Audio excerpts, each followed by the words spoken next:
Was that the crushing sound of defeat that I heard? Yeah. Well, at least you got your RABC, huh? Yeah. You had one, huh? Yeah, I caught one. You saw that one there. You did? Yeah. You got one, huh? Yeah, I got one, and then I just lost one. Whoop, there goes everything. Here comes that sag wind that we all know and love.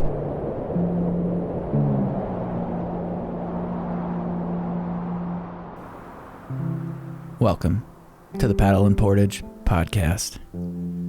We're approaching the end of winter here in northern Minnesota. No. I know it's What? tender for some people.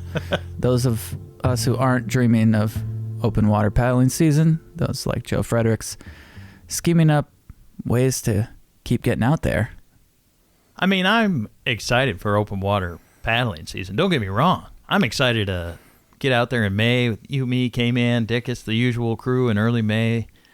But I'm still holding on. It's still winter. We can still do this. It's absolutely still winter, and as a matter of fact, it's snowing outside of the Paddle and Portage headquarters right now, and snow is freezing rain mix because it's that time of year. It's a transition time. Lakes are still frozen, and there's some trouble brewing out on the frozen lakes right now that we've been hearing about, and if you're paying any attention to what's happening on the border, you probably are too. I was recently on one of the largest lake in the Boundary Waters, Saganaga Lake at the end of the Gunflint Trail. Mighty Sag, still holding 30 inches of ice in late March. And so into April, as we are now, it's safe to say that there's 30 inches of ice, basically. Now, if you've never been on Sag, it's at the end of the Gunflint Trail. We've taken you out there other times on the podcast. Cache Bay is basically the entry point into Canada's Quetico Provincial Park, right on the edge of the Boundary Waters. It's the international border. It's a large freshwater lake covered in islands and difficult to navigate if you don't know where you're going. It's that large and a special place. Right. And we had been following the story, as you're referencing, about the border and remote area border crossing permits, RABC permits. We've talked about it on the podcast multiple times now, dating back 4 or 5 months, actually. Yeah, because a portion of Sag, especially on the Canadian side, that isn't in Quetico, has a long history that relates to our side of the border, both commerce, tourism, trade. I mean, it's been a place where a lot of people's livelihood have existed for people in both countries. Mm-hmm. Right. And on the Canadian side, as there's not a road to access Saganaga from Canada, there's not a road that leads to Sag. People use an RABC permit and they snowmobile up the corridor and they get to the Canadian side in the winter and they motor up in the summer. Yeah, the paddling season. There's a corridor that is allowed for that, and it allows for visitation in an accessible way that canoes would be a greater challenge, or skiing or skating or whatever. So, a vibrant place, and you've, over the years, made connections with a lot of folks who have called Sag home in different ways. Right. They have a seasonal cabin up there, maybe, or they a second type place to go to. Business owners on the Canadian side of Sag. And, of course, the most prominent person we've ever met associated with Sag is Janice Matichuk, the longtime ranger at Cache Bay. Over 30 years at the ranger station up until her passing in 2020 from brain cancer. Indeed. And you paid a special visit to Cache Bay. Before we get into that, I think it'd be helpful for you to establish your full intentions for your visit to Saganaga. Well, the RABC permit was suspended in September. That meant they weren't issuing new ones or renewing permit applications that were coming in. People trying to get their RABC for 2025. This became a major news item, stressing point for people who had an RABC, people who own businesses on the Canadian side or property. There was a lot of turmoil from when we started following it in November up until February 18th. So months, as we're saying, where people didn't know the future of the RABC program. They became invalid, most of them. Mine did. And then February 18th, Canada announces if you had an RABC last year or that was issued from September 2023 until last year, basically, it's renewed. You're good until December 31st, 2025. And it was like, whoa, we got our ABCs again. Well, you have our ABCs again.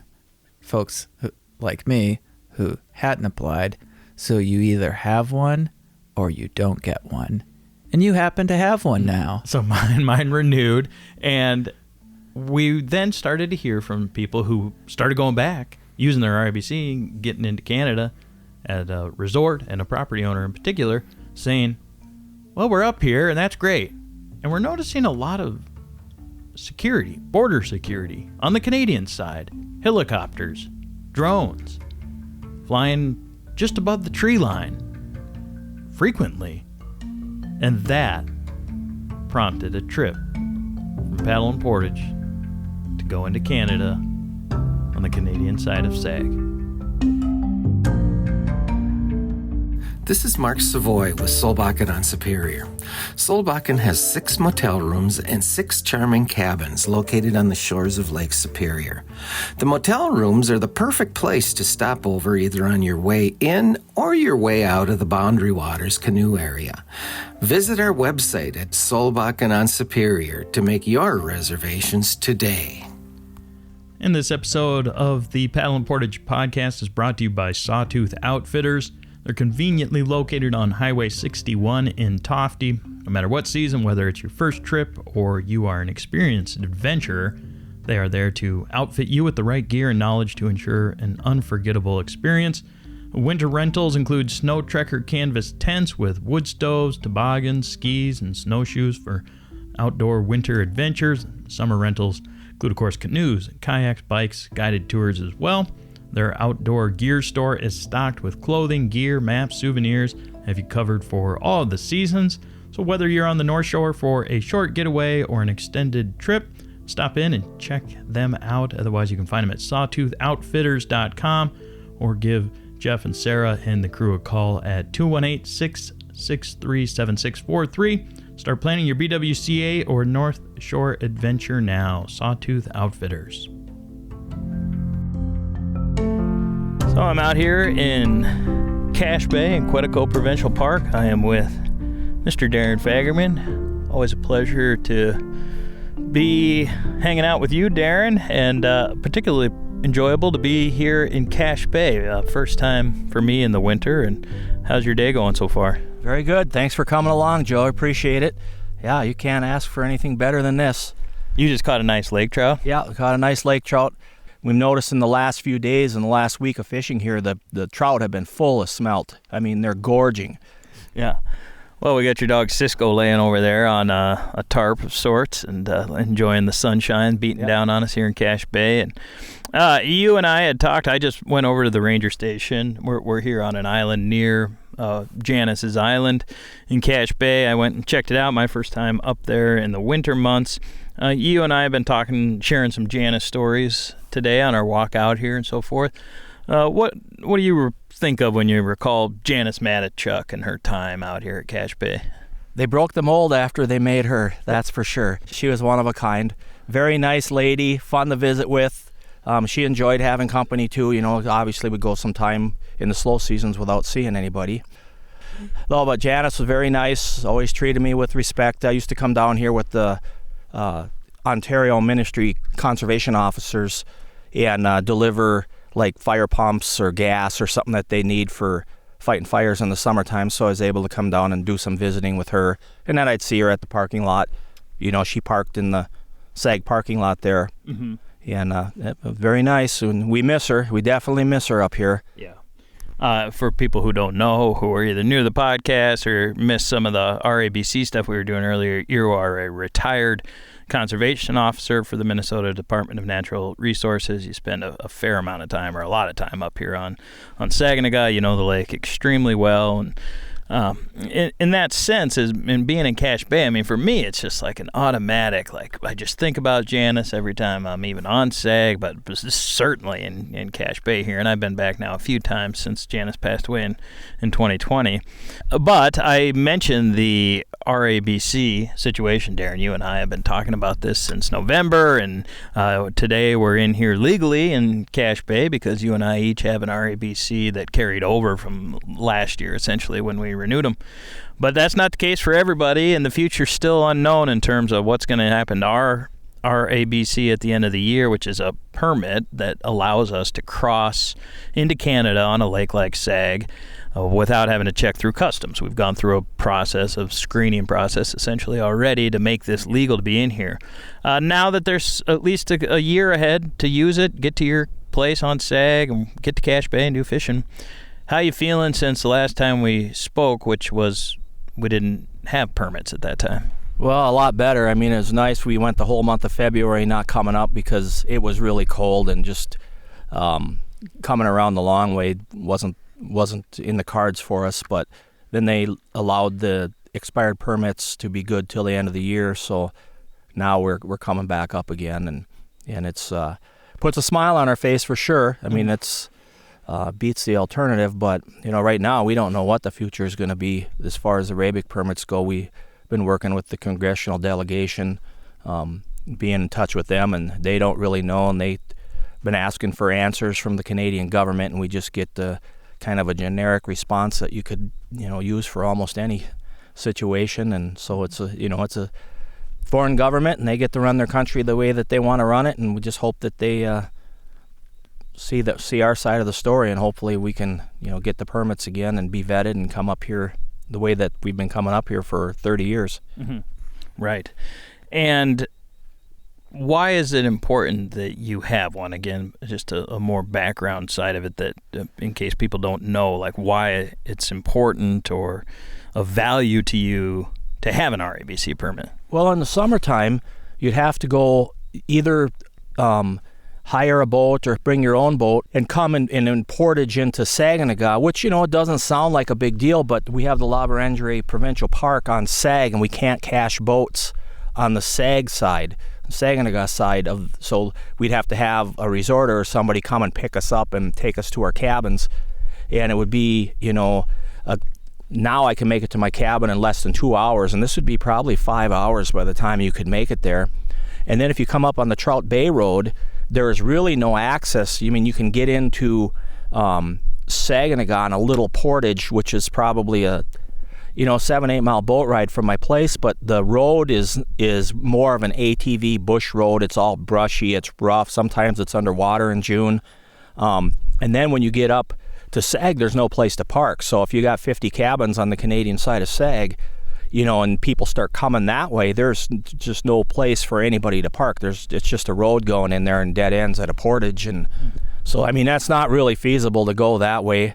And, and then the winter time, you're dealing with coming across Northern Light that can be very, very slushy, and you're subject to breakdowns. There's no cell phone service, anything there, and I mean, there's some safety issues there. And and in the summertime too, with like elderly people with disabilities, it would be, other than hiring a float plane and coming in the summertime that way, it's not feasible for a lot of those people to come in that way.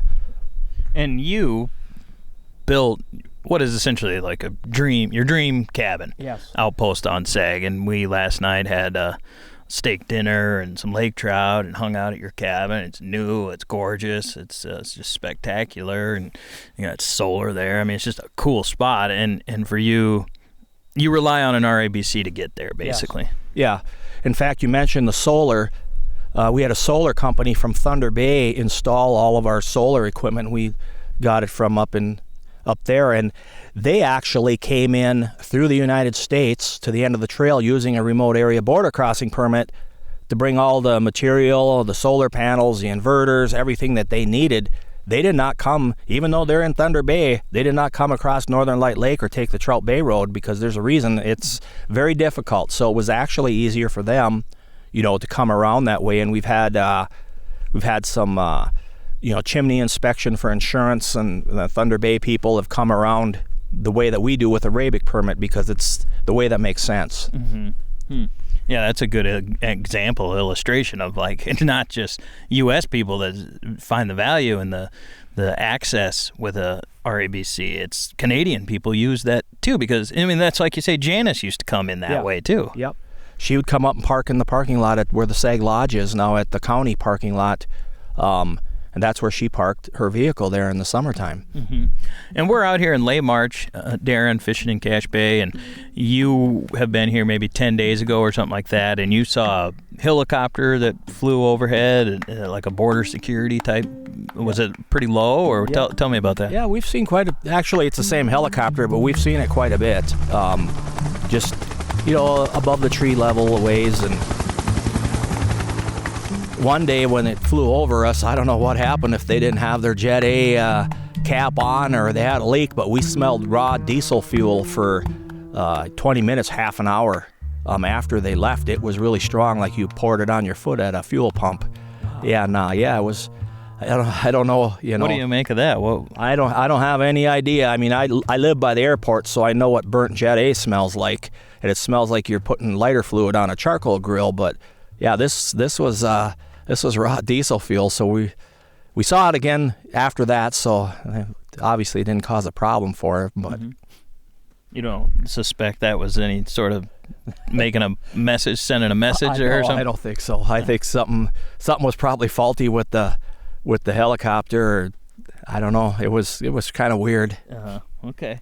And so these helicopters, when you say you've been seeing it quite a bit, are you talking about this winter you've been seeing that more frequently? You say you've been coming for 30 years. Is that more this winter than previous? Yeah, we rarely would see a helicopter in the past. Once in a while you'd see one go by, but it's surprising that we haven't seen it. The both times that we've been in Cache Bay prior to this, we've seen the helicopter.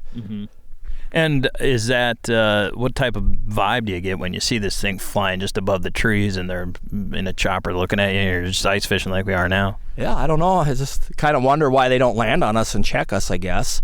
And wonder what they're doing, but I'm sure that they've got their program that they're doing, and I don't know. Yeah, right. Okay. And Donnie Sorley, who's over there fishing a little closer to Cache Point, he's seen some drones and heard drones. Is that something you have seen or heard? No, I have not heard. Well, I saw a drone last summer, but I think it might have been a recreational one over the portage between Northern Light and Sag. It was a big drone, and it was flying overhead. I thought it was a bunch of mosquitoes or bees or something up in the tree, and I looked up and saw it, and then it went off to the north, and I asked a few people that were around there, and nobody seemed to know, so that I don't know who had that, but and it wasn't by the border anyway. It was between the portage of Sag and Northern Light.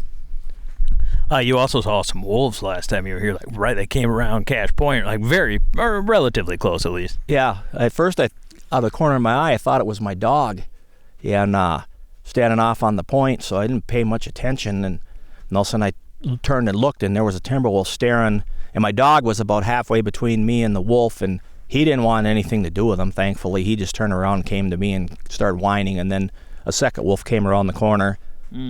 Kind of gave us, I think they were eyeing up the dog. Sorry, Cisco, but they were eyeing up the dog, and then they saw Marco and I were standing there, and they just took off down the lake. In fact, they came right about where we're sitting right here, over towards the ranger station. Yeah, okay, interesting. Well, we'll see what happens, Darren. I mean, obviously, for the rest of the year, I don't know if there's going to be much news about RABCs until, next October, November. I'm sure people like you and myself are going to start asking questions again, but the most recent correspondence I've had with Canada Border Services Agency, which was this month here in March, was the same old rigmarole as far as that basically a generic statement at this point it's become, which just gives what an RABC description is. They turned down my request to do an audio interview here on the podcast, so they're not saying much right now. We'll just see what happens when that time comes next fall. But for today, at the very least, Darren, it's really nice for us to legally be out here fishing in Cache Bay in Ontario, and it's a pleasure to be out here with you. Yeah, me too. Pleasure is all mine. I appreciate it and everything that you've done for that topic, and You know, you don't want to violate anything on the border, because that can really mess you up in the future, being able to come with a RABC permit. You don't want to lose that. So you have to make sure you're doing everything the right way. Hi, I'm Ingrid Lyons. I'm the Executive Director of Save the Boundary Waters, and I'm that person who sends you way too many emails. But also, if you don't get our emails, you should probably go sign up. Save the Boundary Waters is a proud sponsor of Paddle and Portage. We work to protect canoe country so that folks can paddle and portage in northeastern Minnesota for generations to come. Did you know that the Boundary Waters is America's most visited wilderness? Not only is it one of the country's most iconic and unique landscapes, but its 1.1 million acres of lakes and boreal forests offers something for everyone. People have long found inspiration and strength in the Boundary Waters, and now the wilderness needs you to speak loudly on its behalf. The future of this special place is at risk, threatened by America's most toxic industry, copper mining. Thanks for reading all the emails from us. I know we send a lot, but clearly there's a lot at stake for canoe country. You can make a difference. You already have. Join us in the effort to protect the Boundary Waters for generations to come by visiting our website at savetheboundarywaters.org to learn more. How was it being back at Cache Bay? You know, having never been there in winter, and Janice never going there in the winter, and not having that connection to Cache Bay Ranger Station in the winter, for me, I thought I was going to have some of those emotions of like really missing Janice a lot. And I think our visit when we went and met Peter and Stacy, who are our reports from Quetico tell us coming back for their third year now this summer in 25. That trip we made where we met Peter and Stacy in their first year on the island, and we spent a few days there. I felt some closure, I guess, in that trip we made, sort of the recognition of Janice's legacy and my first return trip. There was a lot of emotion in that.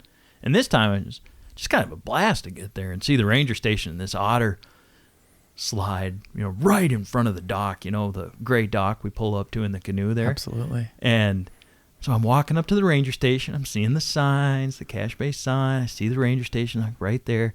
And then I look down and there's this otter slide that goes just right up to the dock and stops. You can almost see like its hands being like, ah, like hitting the brakes, and makes a 90-degree turn and then continues on, like bolts away. And I was just thinking to myself while I was there, like, I probably sensed, Janice standing on the dock or some kind of presence, and the otters come along, and then it's just like, ah! Janice's, energy kind of being like, oh, hello, otter. Still causing all sorts of angst on that island. Yeah, exactly. So I kind of, played around with that in my mind, and then went up and checked things out a bit, and most of the snow had melted off on that side of the island from the sun was beating down there that beautiful day we were out. Just clear skies, no wind, and so I could easily move about the island and get on and to the island and so forth. Seeing those signs in that little kiosk area that they have when you get onto the dock. Quetico Provincial Park, insignia, branding, Cache Bay Ranger Station. And what's so special for anybody who hasn't been to Cache Bay is, when you approach the island from the south, there's the dock, the sign of the kiosk, and predominantly right on the top of this hill, this little rocky ledge, is the ranger station, kind of looking out over the entrance to Cache Bay. And I would say probably 99% of the people who visit Cache Bay are visiting in the summer when it's a place of activity.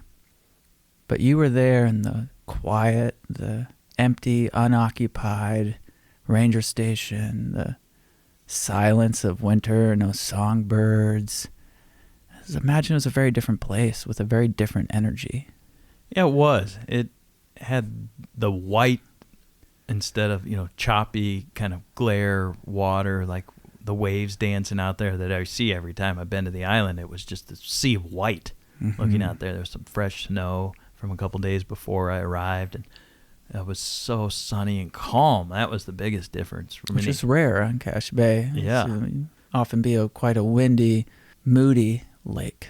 Very much so. And in fact, on that note, I actually thought more than I have at any of our previous visits to Cache Bay, the few times we've been up there, I thought about, young guy named Tom Ackerman who drowned there that Janice saved the 5 other members of that party, and a very heroic rescue, Mark Hargis, who we've talked to a few times over the years. And he credits Janice with saving their lives and so forth. That I was really seeing that scene on play more than I had in the past in my mind, thinking about this small island was kind of near an area where we spent some time. It's actually on the U.S. side, Spam Island, this little tiny thing that Janice picked those other guys up at, and Tom went down near there. And I thought about that a few times, multiple times, and sort of at length, seeing like, oh yeah, this is where Mark got on this island and was yelling, and the whole other part of that scene went down over here at Spam. And so yeah, I was just feeling a lot of stuff, you know. I was out there for hours. I mean, we were there for like 6 hours in Cache Bay. Well, it sounds like it was such a sweet visit in a new place, and with a new friend. Mm-hmm. And that was such a cool experience, because it also then led to another new friend and another new place, this resort where you spent the night. Yeah, Chippewa Inn, which is not in Cache Bay. Yeah, so we're there. 4 of us went over into Cache Bay that day, Darren and I, and then Donnie from Chippewa Inn, and another neighbor in the area on the Canadian side of Sag. Family goes way back, you know, generations on Sag, living there, not just like coming and going, like permanent residents. This young guy's grandpa built a structure at Cache Point that he led me up into the woods, and we got to check that out and stuff. So the 4 of us had a really, you know, we bonded, we were having a good time. The fishing was great, picked up, we caught a lot of lake trout. It was just one of those great days. One of those great days. Yeah, and we're in Quetico. We're here's the BWCA, and we're back on main body of Sag Canadian side and snowmobiling around. Like, we did it all. We did a lot of stuff. Packed you know? it in. Tell us about this Chippewa Inn. What's the scene like there? Yeah, so we get back to Darren goes his way, the other fellow that was with us goes his way, and Donnie and I go back, and the Chippewa Inn, which was run primarily by the Powell family, who we've talked about many different instances, from Laura Powell and fur trapping and so forth, to Dickie and Sherry Powell and their legacy up on Sag, Mary Ottertail, Dickie's grandma, you know, like all these stories that we heard from Janice that we've shared on other episodes or written about and so forth. Historical figures for this area that were hardier than we ever could be in our lives. Oh, for sure. Yeah.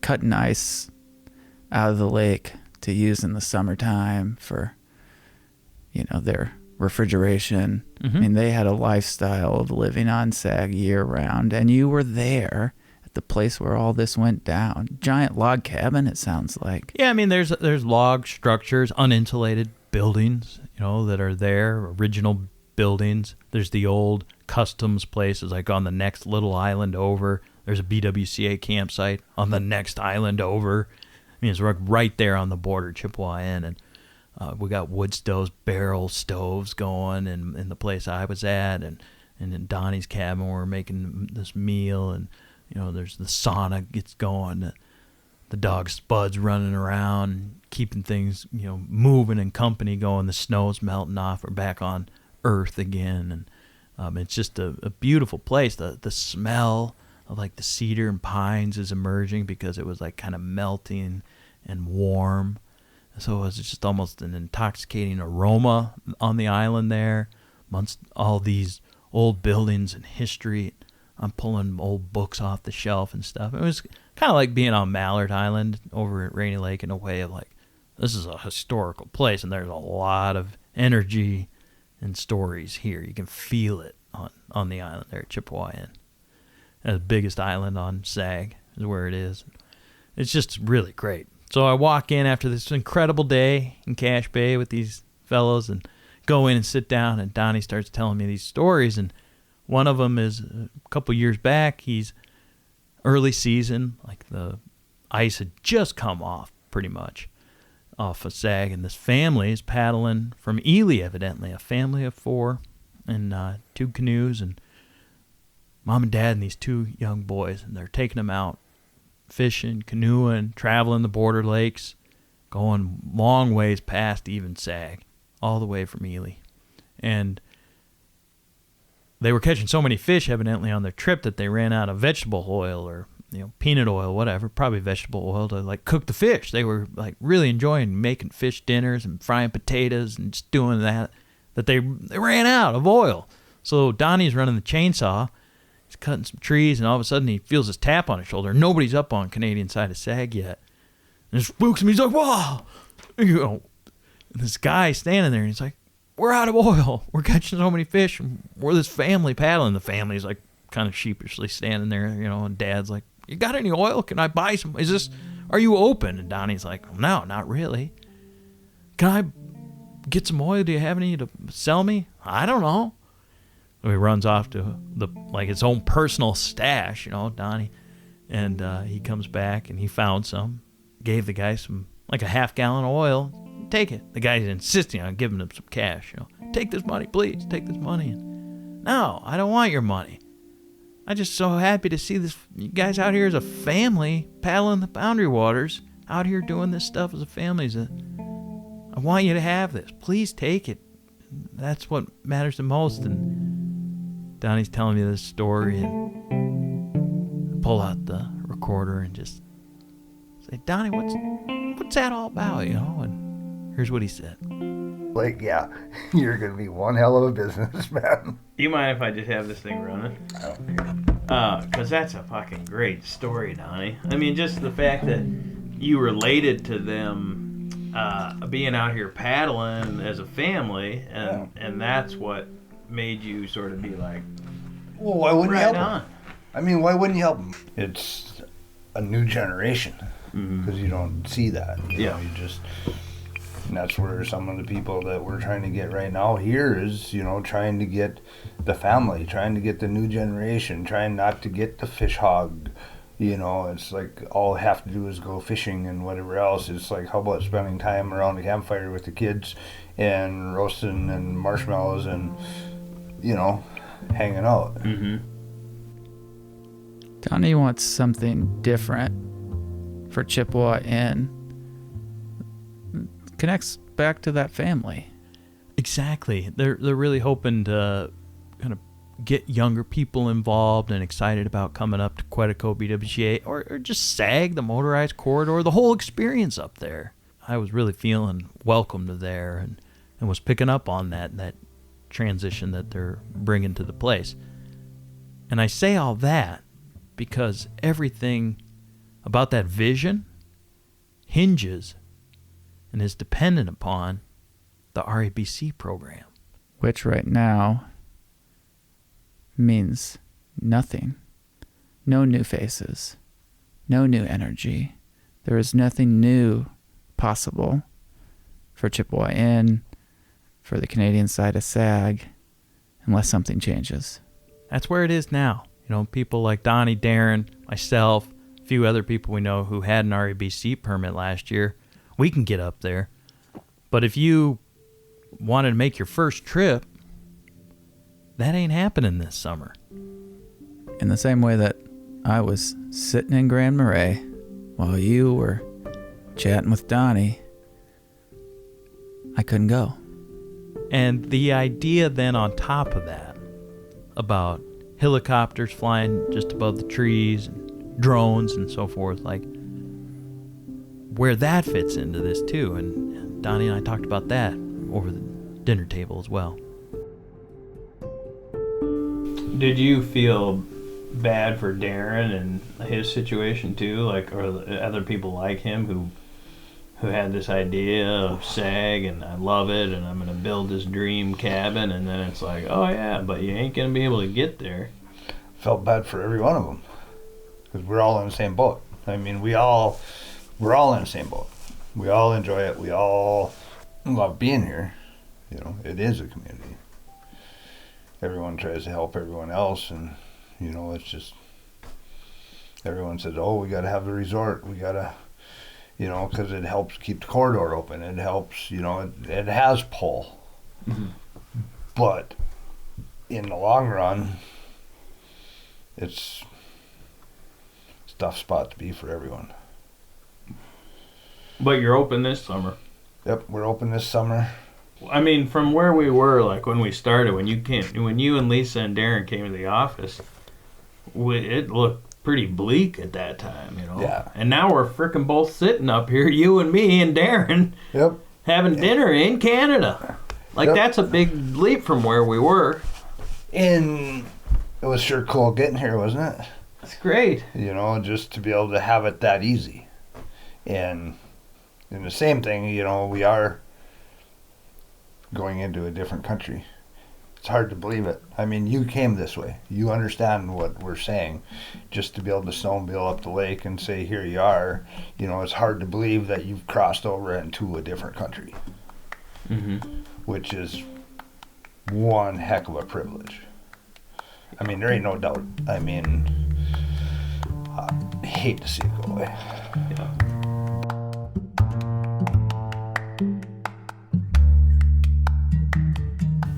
The helicopters and stuff and the drone that you heard, is this more surveillance? Like, if I said that there's increased border surveillance, would that be accurate? Yes, 100%. Yeah, they got X amount of dollars from whatever pot they got it from, and I mean, there's a helicopter 3 times a week, maybe 4 times a week, depending on weather, depending on whatever. Mm-hmm.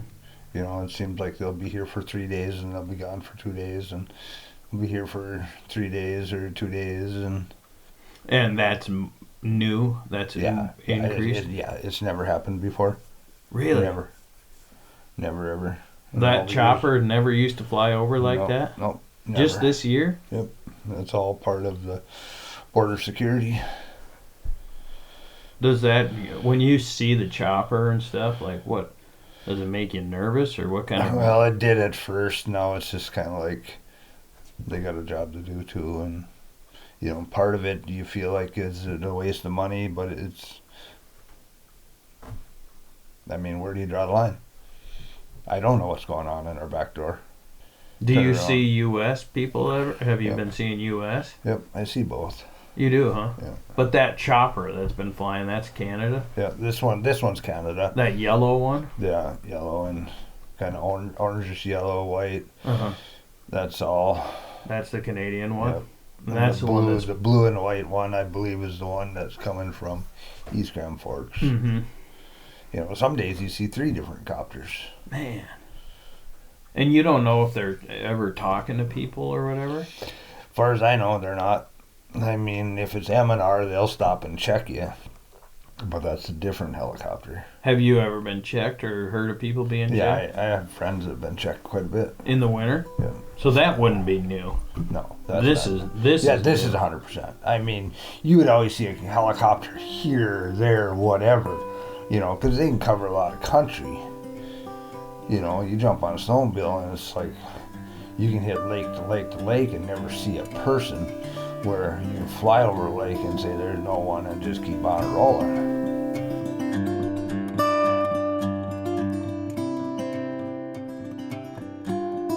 Where does that leave this all, Joe Fredericks? I mean, things have changed.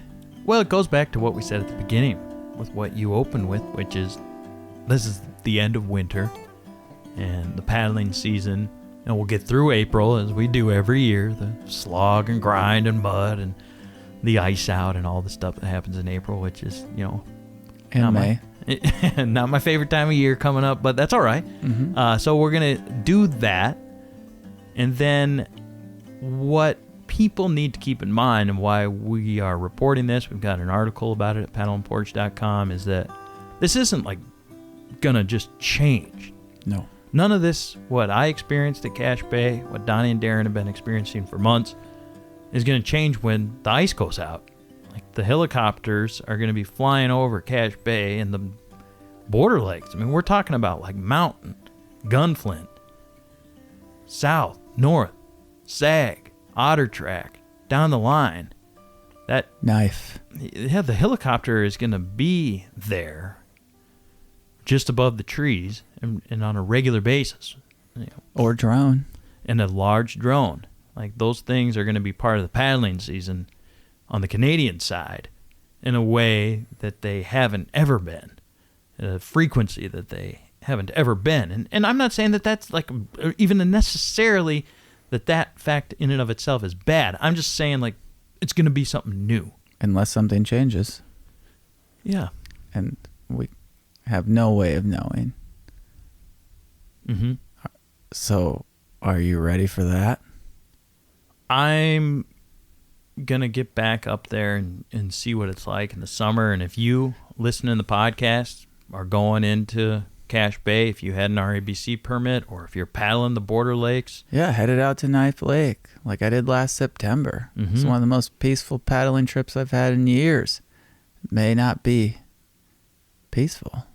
Tell us about how your experience is if you see these helicopters, these drones, what it does, if it impacts you, if just like you find yourself thinking about it.